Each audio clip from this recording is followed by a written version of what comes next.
तो आप सभी का स्वागत है। हमने अभी तक के पंचमहाभूत देखे, त्रिदोष देखे, है ना। सबसे पहले आयुर्वेद की उत्पत्ति देखे और आयुर्वेद की व्याख्या देखे, और साथ ही साथ में हम स्टेप बाय स्टेप अपना सिलेबस आगे की ओर लेके जा रहे हैं, है ना। तो सबसे महत्वपूर्ण देखो कि सब देखते देखते हमने सप्त धातुओं को देखा, जाना समझा, उनके सामान्य कार्य देखे, उनके वृद्धि होने से क्या परिणाम होते हैं, लक्षण क्या होते हैं वो देखे, उनके क्षय होने से क्या परिणाम होते हैं, लक्षण होते हैं वो देखे, तथा एक एक धातु का एक एक रोग क्या होता है वो देखे है। साथ ही साथ में उनका उपचार यानी उनकी चिकित्सा भी हमने देखे हैं। तो यहाँ तक के आपको कोई कंफ्यूजन होगा या कोई डाउट्स होंगे तो आप मुझे पूछ सकते हो, तथा अपने सारे कंफ्यूज दूर करना आपकी जवाबदारी है और आपके प्रश्न का उत्तर देना मेरा दायित्व है। तो आप यहाँ तक के कोई कंफ्यूजन है तो आप मुझे पूछो, है ना। मैं आपको सवालों का जवाब देता हूँ। अभी हमने रस, रक्त, मांस, मेद, अस्थि, मज्जा और शुक्र, और महिलाओं में आर्तव तथा ओज उपधातु का या आठवें धातु का हमने अ, सारा चीजें एक्सप्लेन करके देखा है डिटेल्स में। अभी हम उपधातु के ऊपर आते हैं। उपधातु उपधातु क्या होते हैं वो हम देखेंगे। आज का हमारा महत्वपूर्ण टॉपिक है उपधातु के ऊपर। ठीक है। उपधातु को हम समझेंगे। शरीर के अवयव जो शरीर का धारण तो करते हैं परंतु मात्रा में कम होने के कारण किसी अन्य धातु का पोषण नहीं करते, वे उपधातु कहलाते हैं। जबकि धातु शरीर धारण के अतिरिक्त अपने सार भाग से अगली धातु का पोषण भी करते हैं। धातुओं के साथ एक अंश में समता होने के कारण ही ये उपधातु कहलाते हैं। उपधातु का पोषण। उपधातु का पोषण देखिए, नेक्स्ट पॉइंट क्या है, उपधातु का पोषण। जिस प्रकार रस धातु के सार प्रसाद भाग से अगले धातु रक्त का पोषण होता है, जिस प्रकार रस धातु के सार प्रसाद भाग से अगले धातु का रक्त पोषण होता है, उसी प्रकार रस के इसी सार भाग नित्य, स्तन, दुग्ध और आर्तव यानी रज का भी पोषण होता है। अल्प मात्रा में होने के कारण आर्तव का पोषण एक मास में होता है, जबकि रक्त का पोषण तो सदैव होता है ना। जिस प्रकार रस धातु का सार प्रसाद से अगले धातु का रक्त का पोषण होता है, रस धातु से रक्त बनता है, उसी प्रकार रस के इसी सार भाग से स्तन्य यानी दूध और आर्तव यानी रज का भी पोषण होता है। अल्प मात्रा में होने के कारण आर्तव का पोषण एक मास में होता है, जबकि रक्त का पोषण तो सदैव होते रहता है। और इसी प्रकार रक्त धातु के सार अंश से मांस धातु का पोषण के साथ साथ कंडराओं, स्थूल स्नायुओं और सिराओं का भी पोषण होता है। फिर मांस धातु के प्रसाद अंश से मेद धातु तथा मेद धातु के सार अंश से अस्थि धातु और उसके साथ साथ सूक्ष्म स्नायुओं और संधियों का भी पोषण होता है। ठीक है। समझ में आ रहा है ना आपको? नहीं समझ में आता तो आप मुझे डायरेक्ट पूछ सकते हैं। इस प्रकार स्तन, आर्तव, कंडराय, सिराय, वसा, त्वचा और स्नायु ये 7 उपधातु है। कितने उपधातु है? कौन से? स्तन्य, आर्तव, कंडराय, सिराय, वसा, त्वचा और स्नायु ये 7 उपधातु है। तथा धातु कौन है? रस, रक्त, मांस, मेद, अस्थि, मज्जा, शुक्र, आर्तव। ठीक है। इस प्रकार स्तन्य, आर्तव, कंडराय, सिराय, वसा, त्वचा और स्नायु ये क्या है? 7 उपधातु है। इन्हें उपधातु इसलिए भी कहा जाता है क्योंकि ये धातुओं से उत्पन्न होती है। और यह महत्वपूर्ण 3 उपधातुएं त्वचा, स्तन्य और आर्तों का संक्षिप्त विवरण प्रस्तुत है। ठीक है। त्वचा, देखो पहला त्वचा आता है। त्वचा को देखिए, त्वचा सारे शरीर को ढक कर रखती है। इसी की सहायता से शीत, उष्ण, भारी, हल्का, कठोर और कोमल आदि स्पर्शों का ज्ञान होता है। यह संपूर्ण शरीर की सुरक्षा प्रदान करती है ना। हमारे शरीर की सुरक्षा कौन प्रदान करती है? हमारी स्किन, हमारी त्वचा। पंचभौतिक रचना देखिए इसकी। हाँ, नेक्स्ट पॉइंट आता है पंचभौतिक रचना। पंचभौतिक होते हुए भी इसमें वात महाभूत की प्रधानता होती है। यही कारण है कि यह वात महाभूत के स्पर्श गुण को ग्रहण करती है ना। मुख्य कार्य देखो, नेक्स्ट लिखिए, मुख्य कार्य किसका?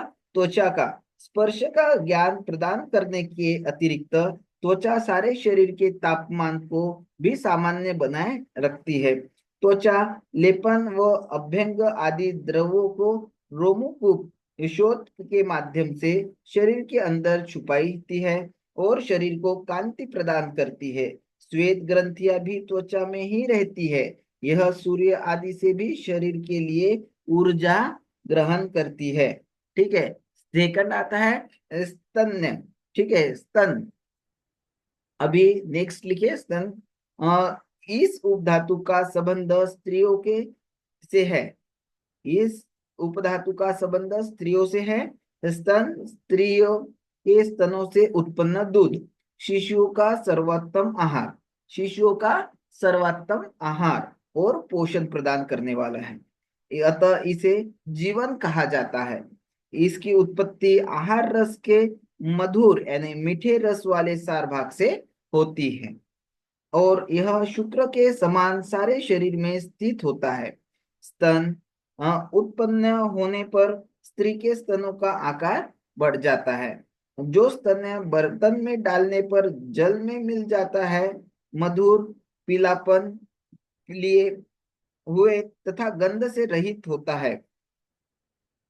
ठीक है। यह अच्छा, अविकृत, विकार से रहित, पोषक और स्वास्थ्यवर्धक माना जाता है।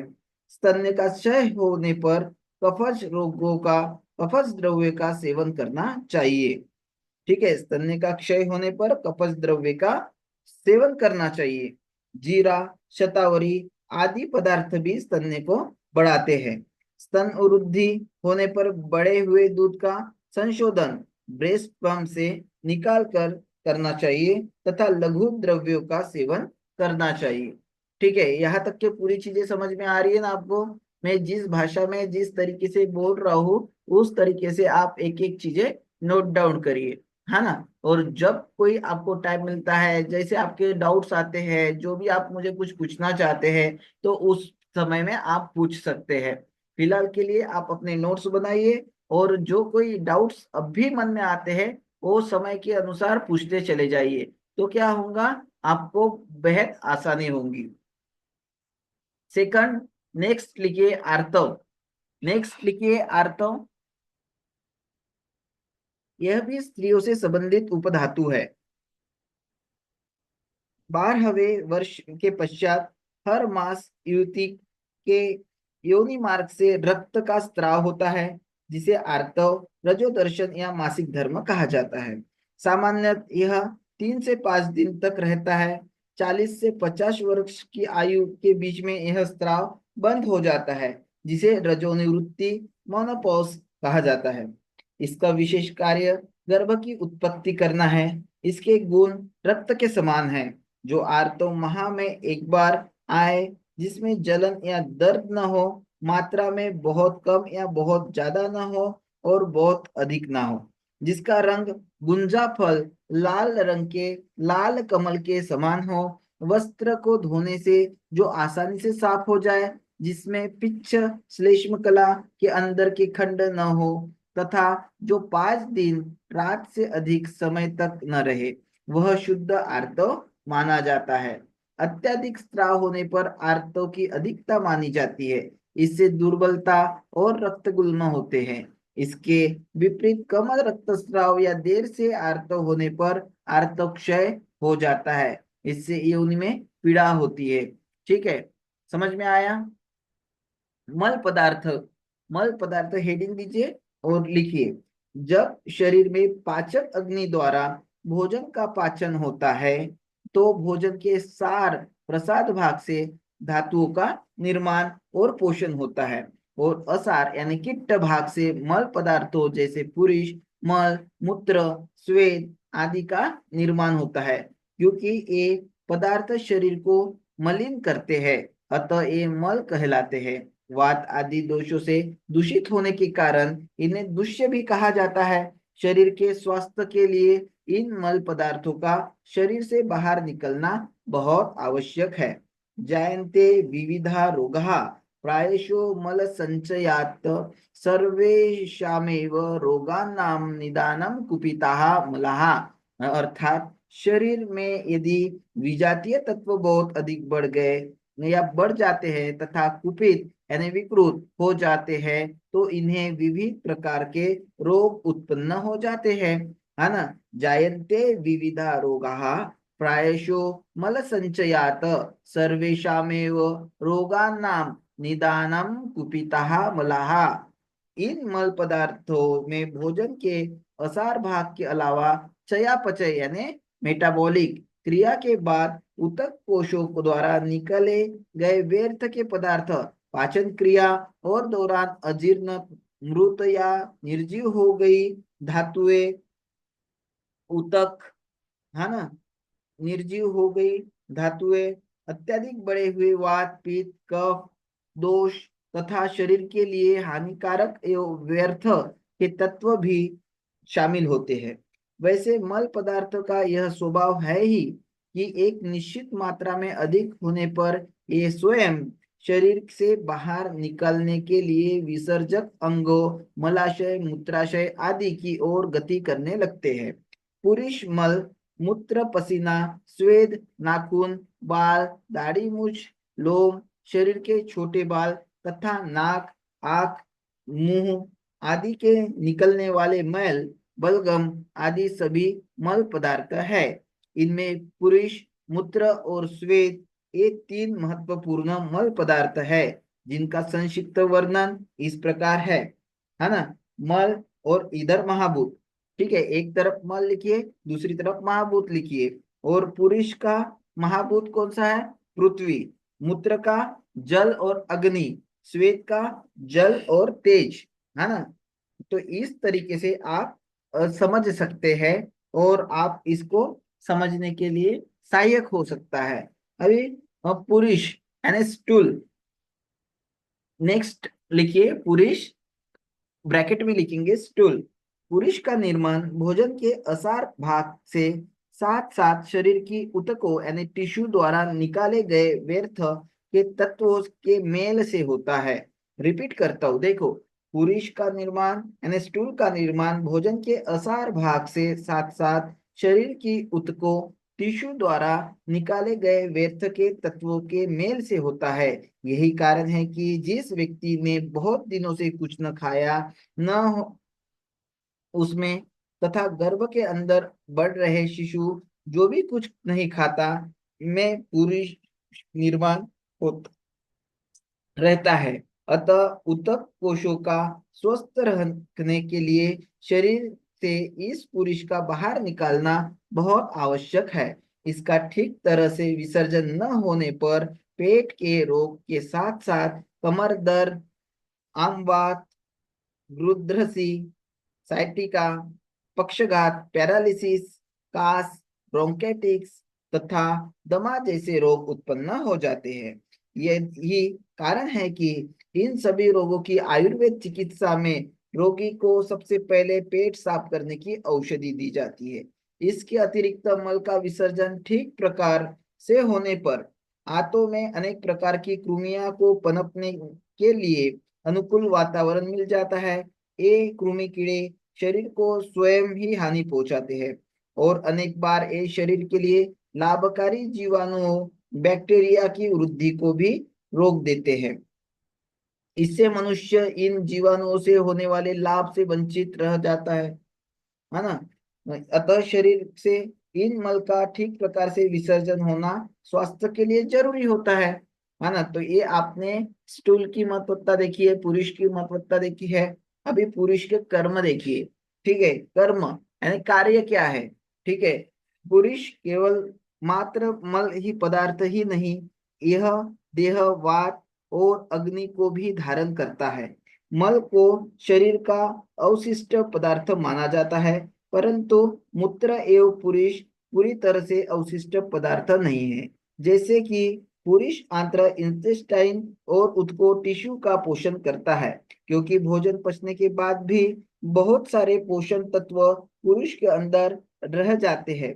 अब आंत्र के ऊतक इन पोषक तत्वों को ग्रहण कर लेते हैं, तब पुरुष का निष्कासन होता है। अगर व्यक्ति में पुरुष न बने तो आंत्र यानी इंटेस्टाइन सिकुड़ जाती है। इसलिए मनुष्य का जीवन पुरुष पर आधारित है।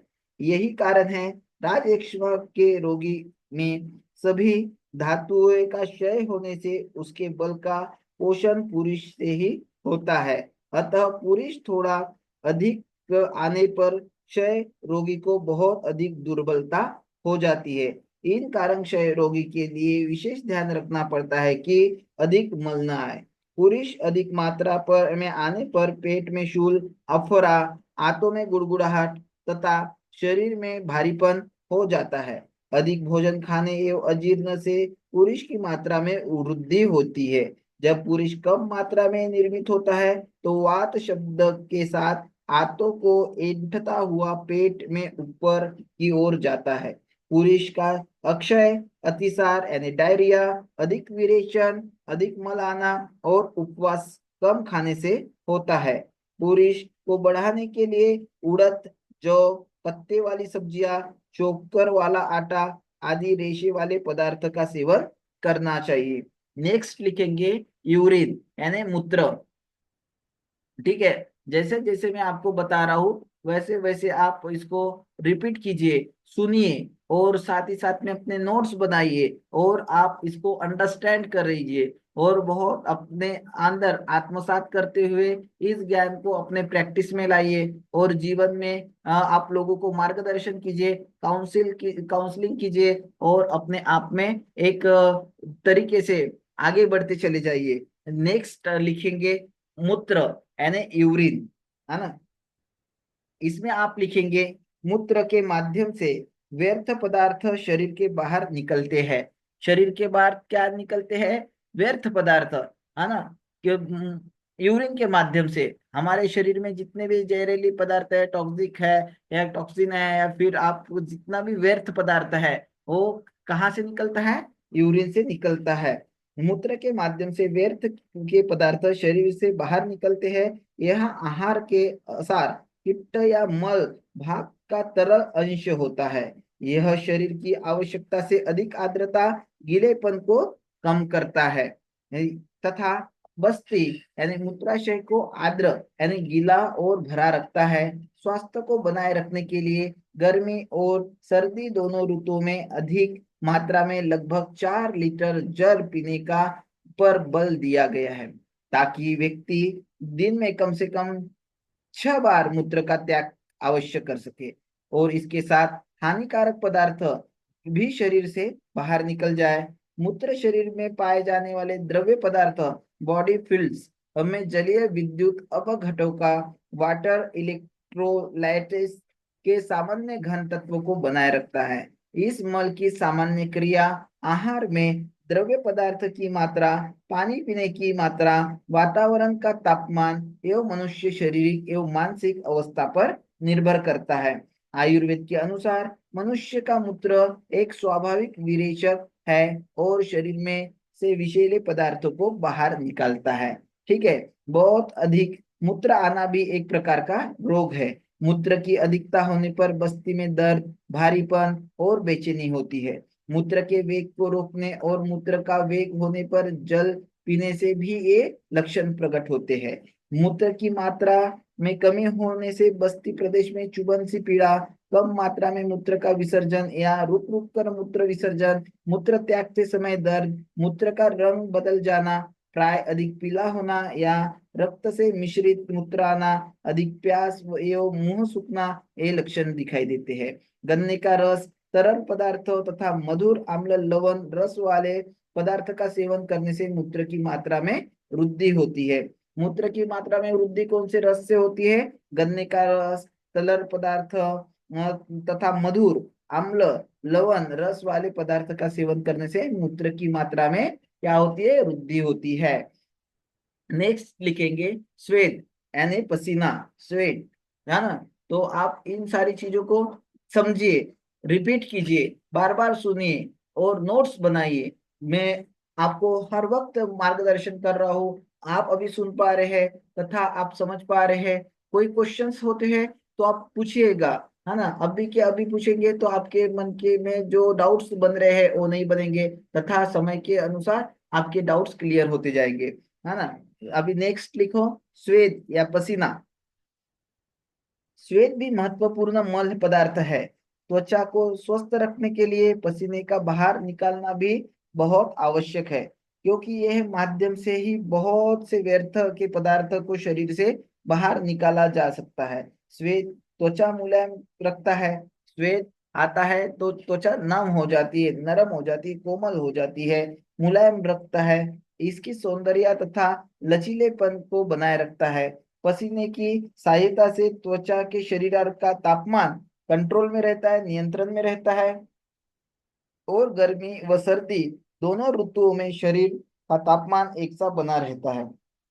अधिक श्रम, व्यायाम या गर्मी के कारण पसीना अधिक आता है। वात लगने से त्वचा की गर्मी से यह पसीना भाप बनकर उड़ जाता है ना, जिससे त्वचा का तापमान कम हो जाता है। इसके विपरीत शीत ऋतु या शीत वातावरण में स्वेद कम आता है और शरीर का तापमान कम ही नहीं होता।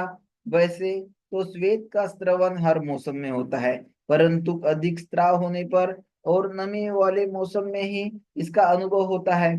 आवश्यक से अधिक मात्रा में पसीना आने पर त्वचा में दुर्गंध और खुजली होने लगती है, और कम मात्रा में पसीना आने से रोमकूपों में रुकावट, त्वचा में रूखापन और त्वचा का फटना, स्पर्श का ठीक ज्ञान न होना एवं रोमों को गिरना, ये लक्षण भी दिखाई देते हैं। मालिश, व्यायाम, वात से रहित स्थानों पर के निवास, स्वेदन या उष्ण द्रव्यों से सेक, मधुर और स्वेदज द्रव्य जल आदि का सेवन से स्वेद की मात्रा बढ़ाया जा सकता है। स्पष्ट है कि व्यर्थ होते हुए भी ये मल पदार्थ किसी न किसी रूप में शरीर का धारण और पोषण आदि करते हैं। ठीक है, अन्य मल पदार्थों को भी हम अभी देख लेते हैं। साथ ही साथ में मल को हम पूरी तरह से एक्सप्लेन कर रहे हैं, तो सारी चीजें अभी होना जरूरी है तथा आपको समझना भी बहुत आवश्यक होता है। अन्य मल पदार्थ में कौन कौन से पदार्थ आते हैं? देखो, अन्य प्रकार नाक, मुख, आंख आदि अंगों से उत्पन्न मल पदार्थों की स्थिति है। ये सब भी इतने प्रमाण में होने चाहिए जिससे इन अंगों में आर्द्रता बनी रहे। इनकी अतिवृद्धि होने पर उक्त अंगों से इनका स्त्राव अधिक मात्रा में होने लगता है तथा उस अंगों में भारीपन आ जाता है। इसके विपरीत मात्रा में कमी होने से इन अंगों में शुष्कता यानी सूखापन, दर्द, खालीपन तथा हल्कापन महसूस होने लगता है।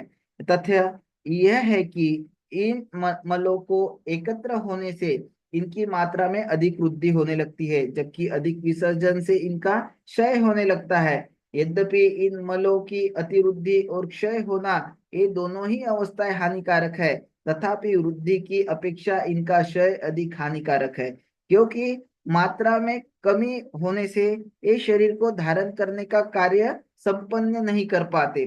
सामान्य मल मूत्र आदि मल पदार्थ में स्वभावतः ही दुर्गंध पाई जाती है। सामान्य मल मूत्र आदि मल पदार्थों में स्वभावतः ही दुर्गंध पाई जाती है, परंतु यह दुर्गंध यदि असह्य हो तो समझना चाहिए कि कोई ना कोई रोग है जिसकी चिकित्सा हमें करनी चाहिए।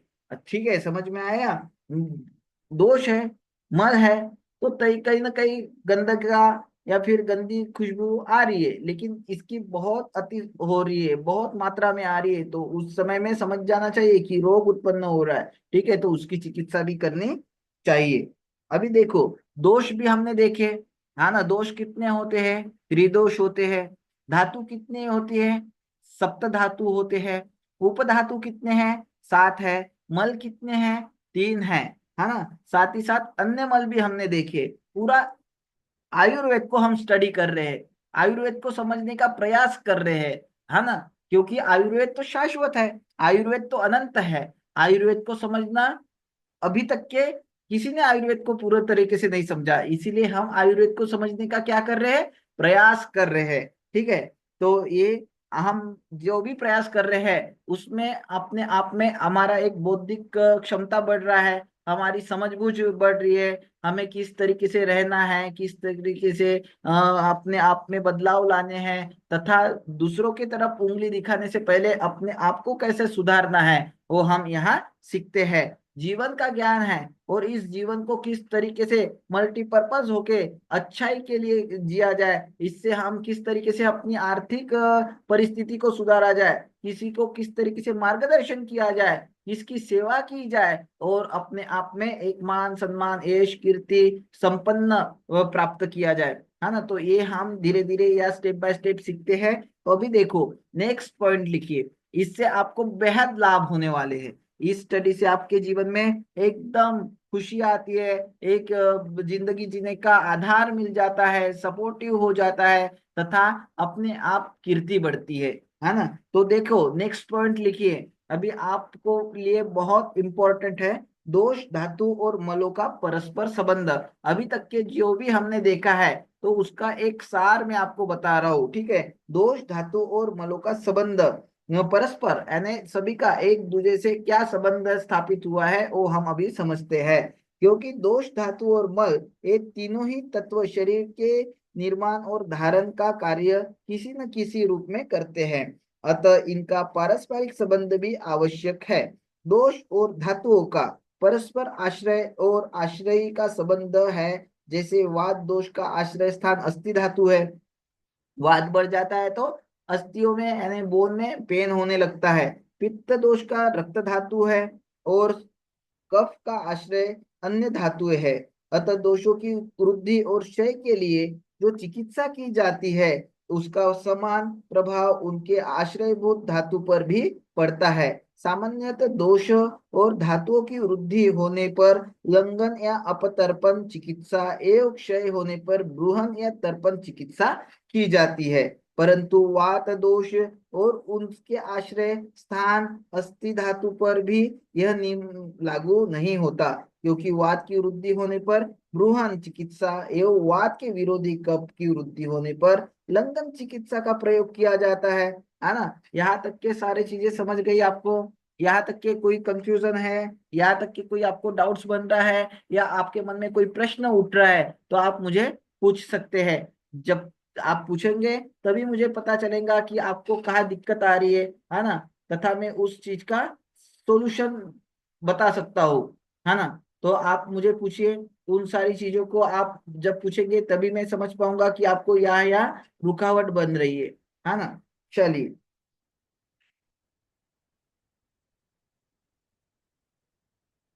तो फिर यहाँ तक के सभी क्लियर है?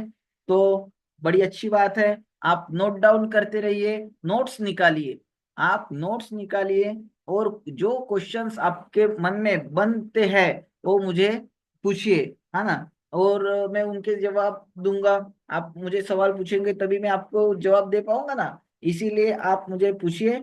और आप मुझे अपने फ्री टाइम में कॉल कर सकते हो। जो कुछ नहीं समझ में आता है तो मैं उसको और भी एक्सप्लेन करने की कोशिश करूंगा, नए नए एग्जाम्पल्स देंगे, और एग्जाम्पल के अनुसार हम उसको समझ बूझ करने की क्षमता रखेंगे। है ना?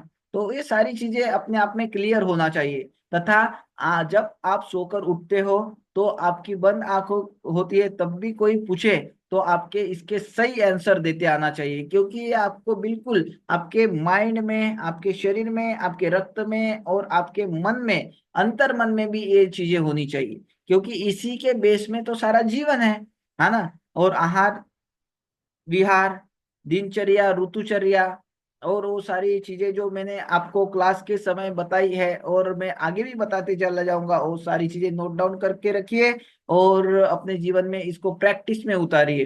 है ना? जो भी आप करते हैं, जो भी आप काउंसलिंग कर रहे हैं, थेरेपी दे रहे हैं, हीलिंग सेंटर खोल रहे हैं, तो आपको ये ज्ञान होना बहुत जरूरी है। और इसी पर्पज से आप लोगों को बहुत अच्छे से समझा सकते हैं तथा उनके जीवन में एक नया मोड़ ला सकते हैं। जो एकदम जीवन से हार चुके हैं, उनको आप मार्गदर्शन करके उनको सही दिशा दिखा सकते हैं, उनके जीवन में एक नई किरण ला सकते हैं। और अपने आप में अपना खुद का तो नाम हो रहा ही है, लेकिन आप इस नाम को बरकरार रखने के लिए अपने आप में भी बहुत बड़े चेंजेस लाइए, डिसिप्लिन के साथ रहिए, है ना। किसी की हीलिंग करना है तो दूर से हीलिंग करिए, है ना। तथा सभी लोगों को बताइए कि मैं हीलर तो हूँ, मैं हीलिंग करवाता हूँ, लेकिन डिस्टेंस में बहुत ज्यादा अच्छा इफेक्ट होता है, ताकि सामने वाले का कोई ब्लेम आपके ऊपर ना आए, तथा कोई आपके ऊपर दोष ना दे, कहीं आपको आरोप ना लगाए, या फिर सारी चीजें जो एक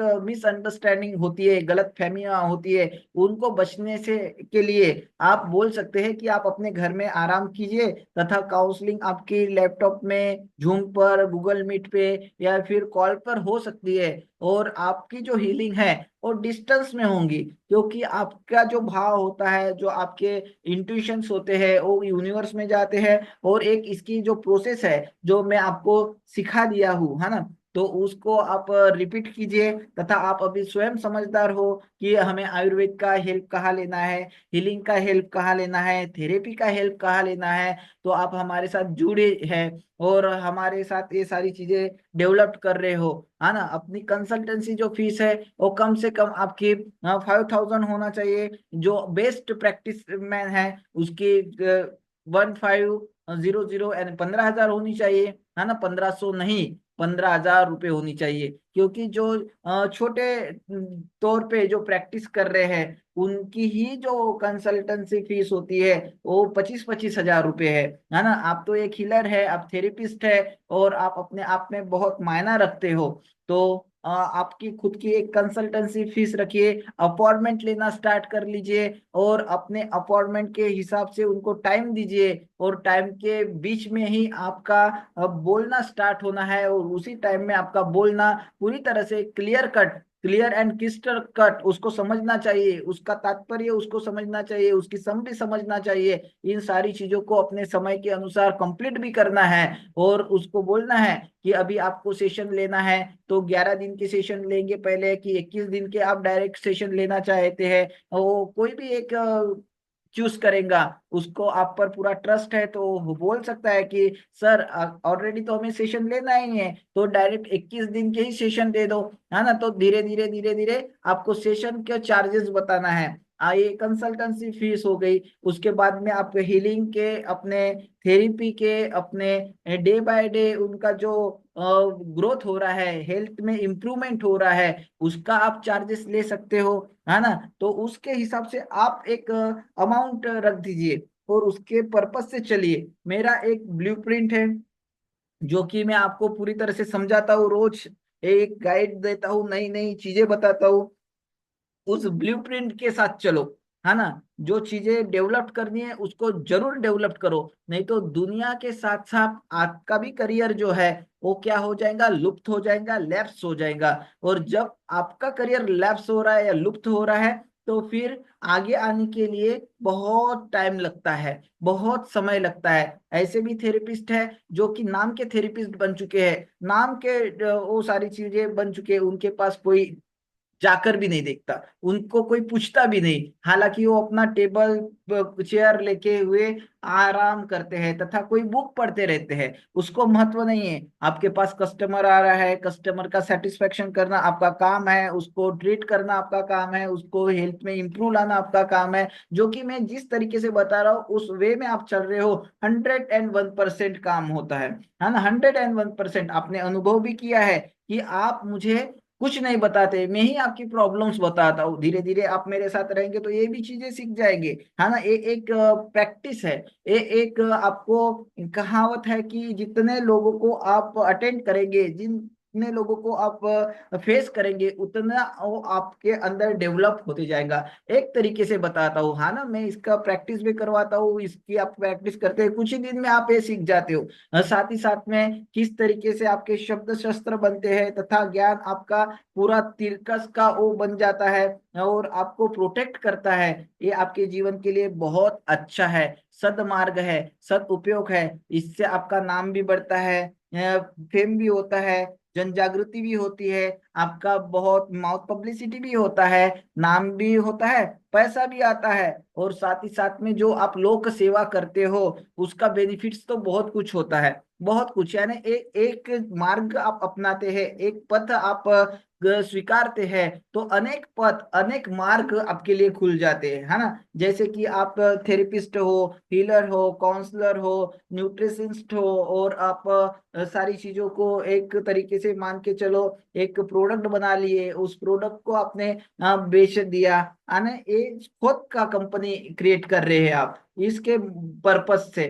तो ये आपका अपना एक बिजनेस होता है और बिजनेस को ग्रोथ करने की आपकी जिम्मेवारी है, आपका दायित्व है, क्योंकि आप जो भी तो कर रहे हैं वो इनकम ऑफ सोर्स के लिए ही कर रहे हैं ना। मान के चलो ये यहाँ से आपको इनकम ऑफ सोर्स आ रहा है, एक प्रोडक्ट के कंपनी के तरफ से आपको इनकम ऑफ सोर्स आ रहा है, दूसरी चीज आपको काउंसलर के तरफ से इनकम ऑफ सोर्स आ रहा है, आपको अपने लैबोरेटरिस्ट के तरफ से पूरी तरह से इनकम ऑफ सोर्स आ रहा है। ऐसे वे आपको मैं आप पूरी तरह से बताता हूँ और इसके पर्पस से आप चलते हो तो डेफिनेटली जो अमाउंट मैंने आपको बताया है वहां तक के तो आप पहुंचते ही हो, लेकिन कंटिन्यूअसली ऐसा नहीं कि आज कर लिया 2 दिन आराम करूंगा तीसरे दिन में करूंगा, अभी तो मेरे पास पेशेंट आते हैं अपॉइंटमेंट तो लेता हूँ, है ना, ऐसे से बिल्कुल नहीं चलेगा। ठीक है, time is very most important, time is very most weapon, है ना। तो जो टाइम है वो एक बहुत बड़ा शस्त्र है